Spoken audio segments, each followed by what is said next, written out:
Welcome to the Leading Visionaries podcast, featuring stellar conversations with emerging and established leading visionaries. Thanks for joining us today as we celebrate and spotlight the leading visionaries who are thinking differently, seeing new possibilities, have the courage to dream big, take inspired action, and create conscious change all around the world. Now, here's your host, Anjel B. Hartwell.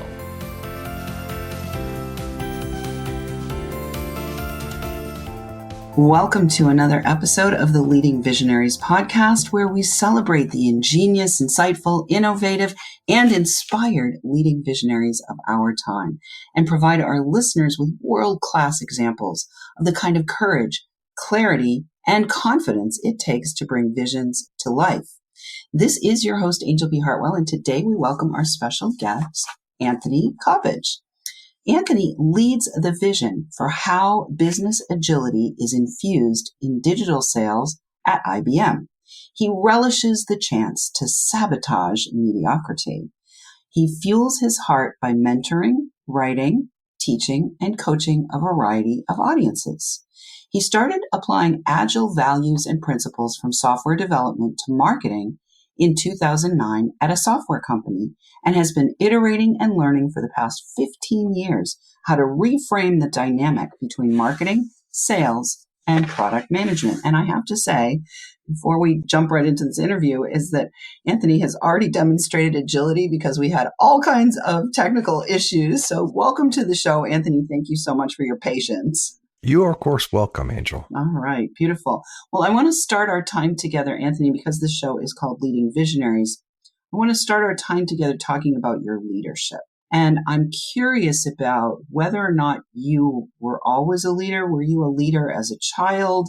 Was it something that was mentored into you? What's your leadership journey been like? First, I think that leadership is a choice. So anybody can lead from anywhere. It's not a position and it's not a role. There are leaders at all levels of organizations and throughout society. You see and feel and experience this when someone doesn't just take charge, but when you feel inspired to go where they go, to understand and see what's possible from their point of view, because they're probably doing a good job of seeing it from your point of view. So I think the very best leaders are empathetic. And I think that that kind of leadership is inspiring and practical. It's tangible. People can feel that.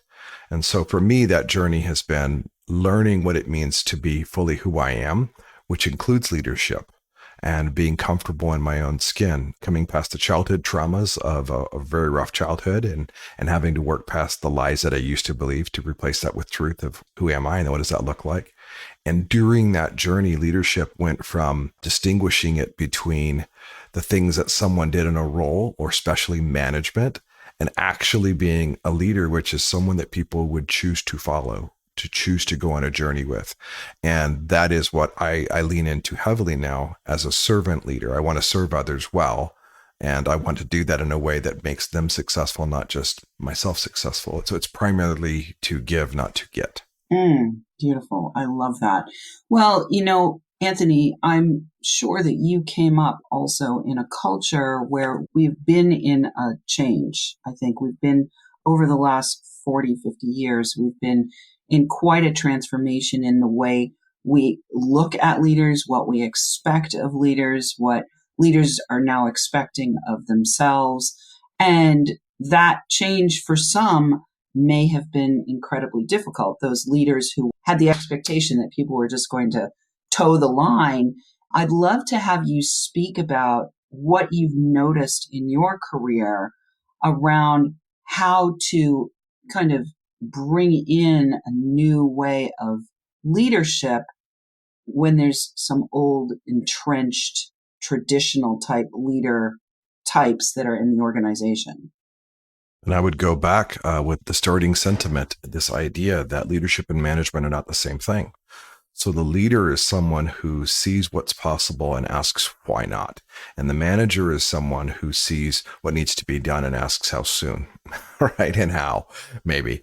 So I make the distinction because you can be a leader and a manager, but not all managers are leaders. And so this is the distinction that was very important. If you look at the last 50 years, the Taylorism of the early, Henry Ford kind of era, and then that led into, there's an economist who really talked about the idea the only reason a company was to exist was to generate a profit. And so Friedman's his name, and the Milton Friedman. And the thing I disagree with about that was that may have been a way to run an organization, but it wasn't the purpose. And it's pretty self-evident if you just pause, right? If you're thinking beyond the shareholder value, what's in it for those who invest in your organization, including your own team, yourself, your employees, right? If you think about it, no company ever sells a product and has their customer go, man, I'm so glad we helped them make quota this quarter. No one does that. So what ends up happening is we do a good job of providing, creating, and delivering value, then we get paid. So that if you're priced correctly and you have a good value for what you're offering, people are happy to pay that because what they're receiving to them is greater in value than what they're paying. That's why they would choose to use you. So profitability and revenue are a byproduct then of having something worth someone's time and attention. And of course, then their finances. So when you think of what he talked about, the only reason for a company to exist is to create a profit, I fundamentally disagree with that. Not that we shouldn't generate a profit. You want the companies you like working with to be in business next year and the year after is why you like working with them. So profitability is not bad. What we're talking about is the intent. And a really, I think, intentional leader, a focused leader who's really about that customer centricity will also be employee centric. They're people focused.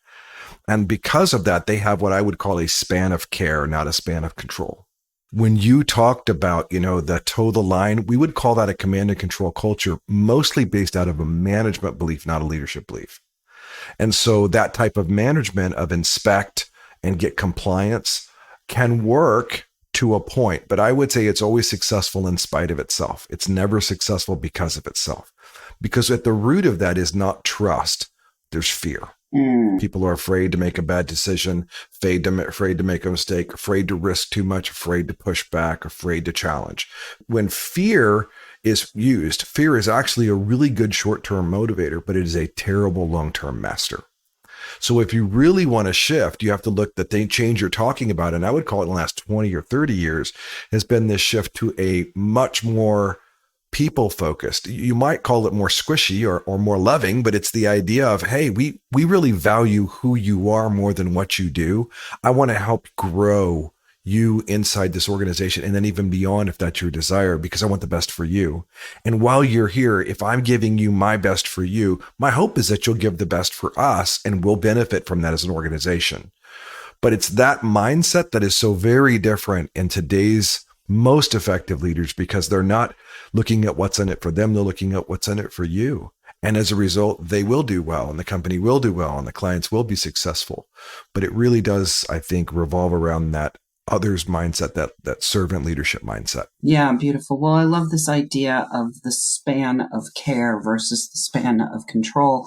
And when we think about working with people, I'm more in the entrepreneurial space than the corporate space. And one of the books that came out many years ago was the E-Myth. Mm-hmm. And then the E-Myth Revisited. Right. And there was this idea of everything needs to be systematized. And it was really this idea of like, people are not hamburgers, right? So when we put people into a system, we have to take it, into account that they're not a widget. A person is not a widget. Correct. Right. And so I'd love to have you speak about some of your experiences of how you have managed and led yourself or have helped others to manage and lead and take into account this vast array of variety that exists in humans. Anjel, the candid background is that I didn't do it well. For a long time, when you're raised with a certain belief about how things should be, you will act out of your belief. Every person acts out of what they really, truly believe. Regardless of what they say, they will always act out of what they believe. You will see the fruit of that manifest somewhere. And I really believed that command and control was the way because it was all that was modeled to me. So I didn't do a good job of that. And it was learning and experiencing, well, why isn't this working, or why people leave, or why is this hard, et cetera. There were things I didn't understand. And I thought, well, I'm doing the right things. So if I'm doing the right things, but I don't always get the right results, it's because people aren't widgets. I had to come to that understanding. And it took, therapy and counseling and things I did to grow myself and to deal with my own issues was an incredibly helpful part of then being more capable, more generous, more valuable as a leader for others. And in that space of growth has been this learning that has, I think, unlearned for me so much of what I originally believed in question. Why do I believe that? Is that true? What if? And that's a very powerful and challenging thing to do because humans don't really like change. We like the idea of change, but we don't like the practice of it. So change is always hard in the short term. But what we want to do is say, but if I keep doing what I'm doing, I'm going to keep getting what I'm getting. That's the definition of insanity, right? To expect to do something different, get a different result by doing the same thing. So having gone through that journey, I would now say I'm just much more kind with myself. I actually like and love who I am, not because I'm so great, but because I now know what I don't know. And I know to the extent I don't know it. And that makes you humble.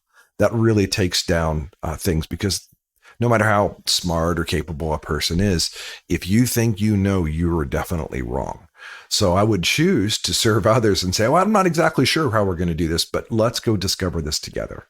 And part of the agility that I bring, business agility, is that adaptive, responsive way of working that says we're really in a constant learning mode. Because if we learn better, we learn to improve, that's what not to do and what to do, what to stop doing, what to start doing, what to do less of, what to do more of.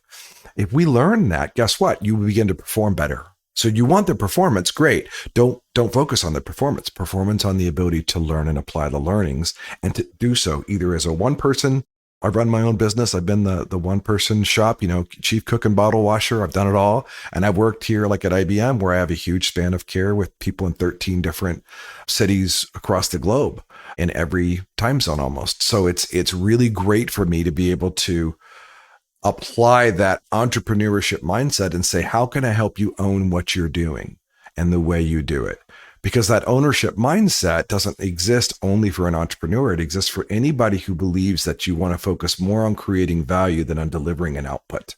And every good entrepreneur wants to create value, not an output. Because you don't succeed by doing a one-off. You succeed by doing something that others value again and again. You can do it one at a time, but that is a very slow, painful process. To scale anything, you will involve systems and process. The key is not to make the system and process override the people. Right? So people over-process, but that doesn't negate the value of systems and processes. I hear that. Because people aren't widgets. Yeah, people aren't widgets. They aren't hamburgers. All right, we're going to take a quick break. And when we come back, we're going to let people know where they can find out more about you. And we're going to dive in a little bit deeper about this idea of, building an environment and a culture that's a learning culture.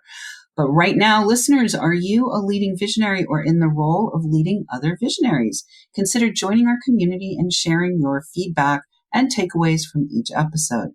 We invite you to join us and support this podcast by making a donation at leadingvisionariespodcast.com. Interested in finding out more about how you can receive support for getting your vision out of the air and onto the ground? Well, you can apply to qualify for a complimentary conversation with me or a member of my team by clicking the Connect with Anjel button on the website. Be sure to share this show in your own spirals of influence with the people who you think might benefit from our content. I want to say a huge thank you to all of our listeners who are downloading, rating, and reviewing. We're now downloading in 26 countries, which is exciting. And we're welcoming thousands of downloads from all over the world. I want to shout out this week to our listeners in France, Nigeria, Russia, and we might as well say hi to the people in Texas where Anthony is. And we will be Howdy. Right. We will be right back with Anthony Coppedge. The Leading Visionaries podcast is brought to you by the Creative Age Consulting Group. Are you the one who thinks differently, who is called to create a significant conscious change in the world, who is seeing and dreaming of a better way for your industry, your community, humanity? Creative Age Consulting Group is hired to guide leading visionaries just like you who want to break through the static in order to clearly express and confidently enroll support for their vision in a way that makes it inevitable that it will come to pass. Your word is your wand, And as the leader, your ability to articulate and communicate your vision is essential to its materialization and monetization. Please enjoy with our compliments a free copy of the book, Be Heard by Millions and Live Your Destiny, which was a #1 new release in 3 categories to get you started. The book is yours by visiting gift.leadingvisionariespodcast.com.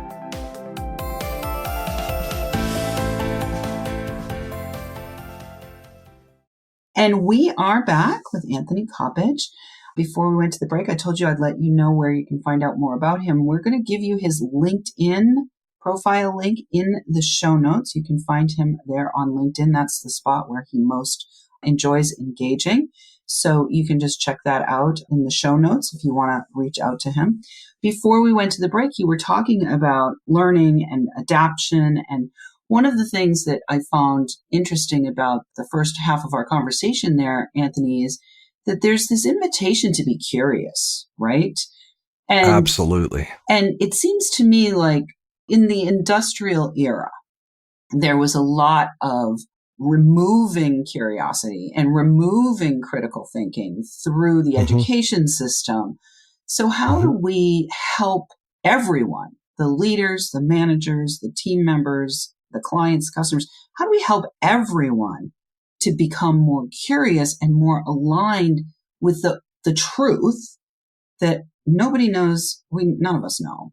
And we're all just making it up as we go along and we're learning. Yeah. To be curious does not mean that you guess at everything. You can make educated guesses. You can use data, both qualitative and quantitative. You can surmise off of historical patterns. You can learn and then apply that. But no one really knows, so you have to figure it out, as you said. The root of that is trust. So if you want to do this in the healthiest way possible, you have to build a culture, a community, and a consistency of trust. And it has to be demonstrated, not just spoken about. So it's not the little pithy sayings on the wall or the signature of the email that says something clever. It's really, what do people experience, both as your customers, as business partners, as clients, as employees, as contractors? What is their experience? That is your culture. And so your culture is not what you say it is, it's what people say it is. And what they say it is what they experience. So the 5 things that really make that possible were discovered through a process that Google did, actually. They were trying to figure out, they had these high-performing teams, and Google's huge. And they said, what are the things that are making this work? And they ran this very long program, and they figured out there were 5 things. It's psychological safety, dependability, structure and clarity, the meaning of work, and the impact of work. And those 5 pillars, if you would, were the things that mattered most, like far and away. So if you take the first one, psychological safety, that means if I'm going to be curious, I cannot be penalized for my curiosity. In fact, I need to be rewarded or at least encouraged to ask why and why not. Why would we do that? When I at IBM have situations where someone says, well, so-and-so said I need to do this, and some executive said something, I'll go, great. Why'd they say that? I don't know. Well, let's go ask them. Because before we commit to something, we always remember you have a finite amount of people, time, and effort that you can focus on. We don't want to add more without first subtracting. So I remember in middle school learning the order of operation, and pardon the math for a moment, but remember when you had the little parentheses and you had to do the work inside the parentheses before you did the multiplication for the next set of parentheses? Well, it turns out to be really useful in life. And I did like algebra is actually useful. I use it every day and I didn't think I ever would. But the beauty of that is that if you have good processes, good people, and bad systems, and they're inside that, if you don't subtract bad systems, when you go to scale something, you will multiply everything inside those parentheses. So if you have bad systems, guess what? When you scale it, you will scale the bad systems. If you have bad processes or poor processes, that'll scale too. So scaling it's dumb in that it doesn't understand what to scale. It just does it all. So the key is the art of subtraction is far more important than the science of multiplication. And what I want leaders to understand at every level of an organization is that you have to figure out what not to do before you figure out what to do next. Because there's only so much of you and your team to go around. Whether you're a single solopreneur or you have a huge enterprise, there's only so much. And in his book, Atomic Habits, James Clear talks about the idea that I find very attractive and very practical, which is the best way to optimize upside is to first reduce downside. Subtract the stuff that's low value, subtract the stuff that's waste. And what you're left with is not only free time, you got time back by doing that. You're no longer wasting. Well, now by not doing that, you optimize potential for upside. And he says it's so much easier to reduce downside than it is to create new upside. So before you're thinking about how do I do more? Well, no, how do you do less? And how do I empower my people to do that? And his book, Turn the Ship Around, a former U.S. Navy retired captain, David Marquette, says that most organizations push information up to authority, right? So if you want something, you got to send the report, you got to go get permission. Information goes up to authority. What he found in the Navy, and his book is incredible, he said, flip that. Push authority down to where the information's at. So in his situation on a submarine, the helmsman who drives the sub, instead of saying, Captain, permission to submerge a seat 500 feet, submerge I, right? There was that process. We've all seen it in the movies. What he says is, helmsman says, Captain, I intend to submerge the sub 500 feet. I've checked our depth. I understand where we're going and we've got clearance. Make it so, right? He pushes that down because it's intent-based leadership. So what you want to see in that environment is a team who trusts each other because they're all very good at what they're doing and they're willing to learn from each other. And while there is a person in charge, the person in charge is not there to tell you what to do. They're there to support you in what you intend to do because you're in that role for a reason. You're trusted. You're empowered. So that psychological safety, be dependable. Do what you say you're going to do. Have structure and clarity. Brene Brown says being clear is kind. And I so agree with that. The meaning of the work. Is the work meaningful or did you just produce another widget? It doesn't matter if you do another one. Man, that's really hard to get behind. And then the impact of the work. What happened because we did this thing that this executive asked for?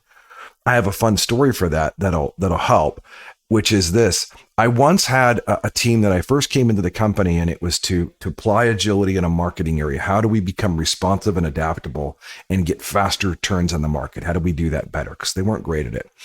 And so when I came in, I was told by the employees, yeah, your boss, Anthony, guess what? He likes to come in with last minute ideas. So that always throws us off, and then we're late on everything. I said, okay, well, for the first 6 months, I want us to go ahead and capture all the things he's asking, and we'll work it in. And I know you don't like that idea, but if you'll trust me, what I want to have happen is have data to show the impact of the work we do when it's last minute versus when we plan it. And we just need data. So for 6 months, we did this. And at the 6 months mark, I took 3 slides in a PowerPoint to the executive leadership team, and my boss was there. And I'm like, so let me just say there's people's names on everything you're about to see. That the idea is not to shame or blame anyone. It's simply to say this is the accountability. And on the first screen, I showed all the work that we had planned and the impact of it, the performance of it that we were able to measure over time. And guess what? We did fairly well. So we had our metrics were on the upswing. We were doing a lot better. And I tell this story in more detail later another time. But in other words, it was going well. But we also did the work. He came in and said, got to have it last minute. I have this great idea. And I said, here's the performance of those. It was 1/5 on average the performance of things we planned. So his last minute ideas were not well baked. He had a great idea. And I said, the thing is, you might actually have a great idea. We'll never know because we don't have the time to execute on it in such a way that we could see if it could be great. So because we're rushing, A, we're not getting great results out of it. And B, it's limiting how much we can do that we do plan. So you're actually double foul here. One is the results of that work are low. And 2, it's preventing us from doing work that has been proven to be of higher value. So in the future, I said, if you choose to come in last minute, we'll still say yes, but you are now going in consciously and understanding that you're making a choice that is probably going to have a lower output, a lower outcome. So if that's okay, we'll do it, but we're going to come back and ask you why. And that culture of trust meant that from the lowest person in the organization, so to speak, to the highest person, everybody could ask anybody anything. Because if we couldn't have that, how in the world do we become curious enough to ask, should we or shouldn't we? Can or can't we? And it created a way for us to change the culture from, well, we got to do it because a bigwig said it, to, hey, we actually want to provide better value. And we have some data that says this is not great value. Can we talk about that? Can we put it in our backlog and maybe get a couple of weeks to work on that and not try to rush it? Because we think you may have a good idea, but we want to do the due diligence to make sure it's going to have the best chance for success. These are the kind of things that what I'm talking about, a span of care puts in front, because you're more interested in the outcomes and the people creating those outcomes than you are in delivering an output or following a process. Yeah, I love that. Well, I want to, for our listeners who are at varying stages, some of our listeners may be in, positions like yours, and some of our listeners may be, solopreneurs or small entrepreneurs. One of the things that I'm hearing here is the importance of honoring that the visionary may have, because this show is called Leading Visionaries, honoring that the visionary may have a vision, right? Of course. And simultaneously creating the structures and the clarity that allow for the visionary to be honored, but all the people that are making the vision come into reality to be honored equally as well. Yes. And, one of the things I do in my own business, because I'm a visionary and I constantly have let's do this, which then burns me out or burns my team out. I've learned to have what I call my cold storage, and I put stuff in the cold storage and I say, that's a great idea to the divine source of great ideas. Thanks, great idea. And then I put it into cold storage, and I actually have projects that have been in cold storage for 15 years. So, all right, Anthony, we've only got a couple minutes left. I'm really grateful for the time that we've spent together today. In the last couple of minutes that we have, I'd love to have you speak briefly about what's your vision for how major corporations who are building internal cultures can potentially impact the external culture? I think there's a responsibility first in any community. So everybody's localized somewhere. Even global companies have a local presence or multiple local presence. Like I said, I have 13 sales centers across the globe. So I want to see how we make first in our center, in those centers that I've got. How are we doing with each other? And how are we doing with our families and our friends and that? If we can do that, and there's things that are important to that are unique per culture. So what happens and what we do to support one culture can and should be different from what we do to another, because the needs are different. The culture is different.